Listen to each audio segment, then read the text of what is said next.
സുരേഷ് ഗോപി ജനിച്ചതിന് ശേഷം അദ്ദേഹം വരുന്ന അന്ന് വരെ അദ്ദേഹം എത്ര വയസ്സുണ്ടോ ആ വയസ്സിനകടകം ഈ മണ്ണിൽ കാല് കുത്തിയിട്ടില്ലാത്തതാണ്. അന്ന് അദ്ദേഹം വന്നത് രാഷ്ട്രീയ ലക്ഷ്യത്തോടെ അല്ലേ? അച്യുതാനന്ദൻ അല്ലേ എന്നല്ലേ?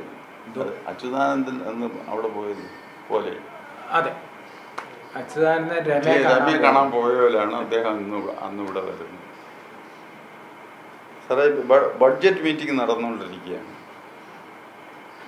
ആ ബഡ്ജറ്റ് മീറ്റിങ്ങിൽ ബഡ്ജറ്റ് അവതരിപ്പിച്ചുകൊണ്ട് ഞാൻ എഴുന്നേറ്റ് നിന്ന് പ്രസംഗിച്ചുകൊണ്ടിരിക്കുക.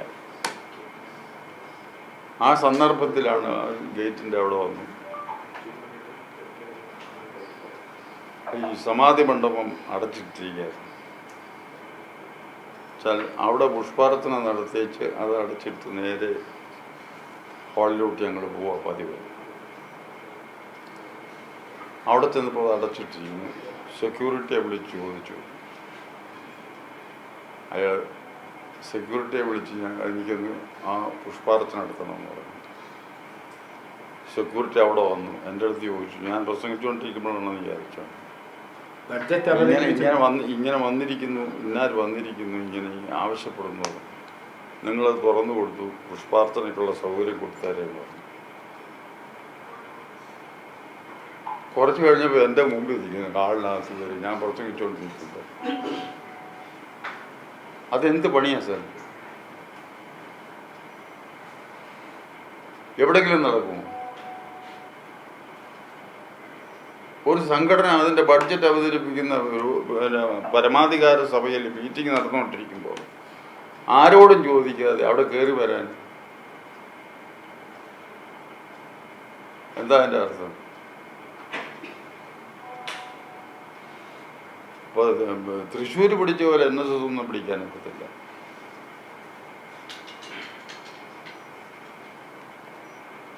അവിടെ വന്നു, ഞാൻ എൻ്റെ മുമ്പിൽ വന്ന് നിന്നപ്പോൾ ഞാൻ പറഞ്ഞു ഇറ്റ്സ് നോട്ട് ഫെയർ എന്ന് പറഞ്ഞു. ഇറങ്ങി പോവുകയും ചെയ്തു.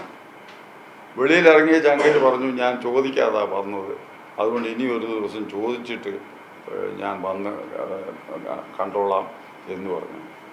കുറച്ച് കഴിഞ്ഞപ്പോൾ അവരുടെ നേതാക്കന്മാരെല്ലാം കൂടെ പിടിക്കണം. അങ്ങനെ ഇത് രണ്ടും അദ്ദേഹം എൻ്റെ അടുത്ത് പറഞ്ഞതാണ്. വന്നേച്ച് പറഞ്ഞു അതല്ല, ഇത് നമുക്കൊരു ഇഷ്യൂ ആക്കണം, തടഞ്ഞു എന്ന് പറയണമെന്നൊക്കെ.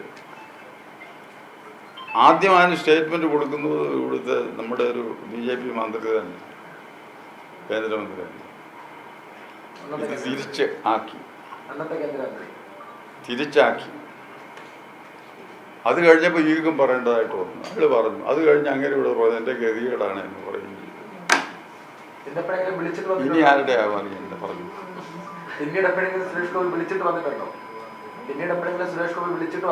അല്ല, വിളിക്കാതെ വന്നു.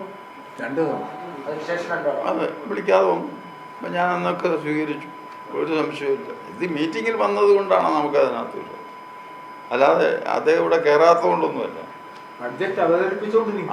അത് ശരിയാണ്, അതാണ്, അതുകൊണ്ടാണ് തടഞ്ഞത്. ഇനി എന്തുണ്ട് ചോദിച്ചോ?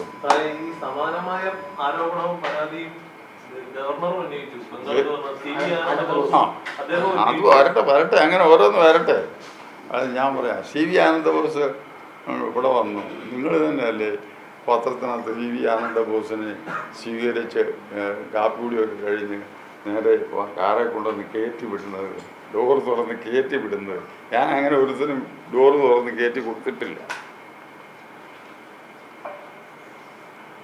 വിടുന്നത് നിങ്ങൾ തന്നെയല്ലേ പരസ്യപ്പെടുത്തി.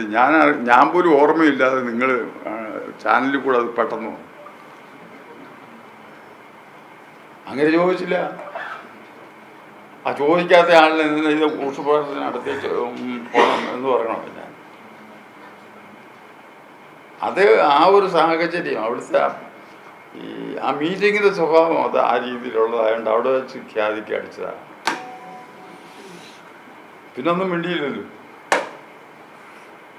പിന്നെന്താ? ഓ, ഇവിടെ ആർക്ക് വേണേലും ഇവിടെ വരാം, പക്ഷെ വരേണ്ട രീതിയിൽ വരണം.